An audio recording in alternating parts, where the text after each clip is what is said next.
Sahobalar davrida mana musulmonlar Forsni fath qilib borar ekan, Tustar degan qal'ani qamal qilishadi. Juda bir mustahkam qal'a bo'ladi. 6 oy qamal qilib olisha olmaydi musulmonlar. Har xil yo'lni qilib ko'rishadi, lekin imkoniyati bo'lmaydi. Shu derazani ochiladi, ozgina havo kirsin. Ozgina ochiq bo'lar ekan, yopib qo'yasizlar. 6 oy qamal qilishadi, olisha olmaydi.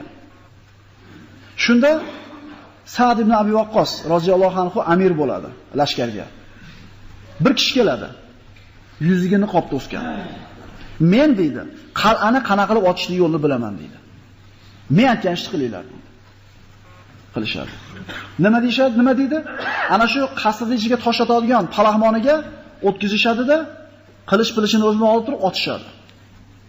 Tunda uchib qal'aning ichiga tushadi. Devor baland, chiqishni iloji yo'q, kunduzi qamal qilyapti, 6 oydan beri natija bo'lmayapti, ichiga tushdi. Birodarlar, bu Allohdan taqvo qilganligi uchun kelmayaptimi shu ishga? Chunki irg'itganda suvga tushadimi, o'tga tushadimi, dushmanning oldiga tushadimi, lekin Allohga tavakkul qilganidan, Allohni rozi qilaman degan g'ami borligi uchun shu ishni qildi. Bir qancha muddatdan keyin otishib o'rgandan keyin Allohu akbar deb qal'aning eshigini ochdi, musulmonlar fath qilishdi. Juda katta o'lja tushdi. Shunda Sa'd ibn Abi Waqqos aytdiki, har bitta Ayshadagi jangchini o'ljasini bergandan keyin niqob egasi ham kelsin dedi. Eng katta ulushni shu olish kerak. Chunki 6 oydan beri necha mingta musulmon qilolmayotgan ishni bitta o'zi qilib qo'ydi. Lekin nima uchun Alloh shu imkonni berdi unga? Mana hozir eshitamiz nima uchunligini. Bir necha kun kelmadi hali niqob egasi. Kim? Hech kim bu kishining kimligini bilmaydi. Oxiri amir buyurdi. Niqob egasi kelsin dedi. Amirga itoat qilishlik vojib. Shunda Sa'd ibn Abi Waqqosning chodiriga bir kishi kirdi, aytdiki, "Ey Amiral Mo'minin" dedi, "Men u kishining kimligini bilaman" dedi. U kishini deydi, 3 ta sharti bor, shu ishini shartini bajarsangiz, oldingizga kelar ekan deydi. Nima u?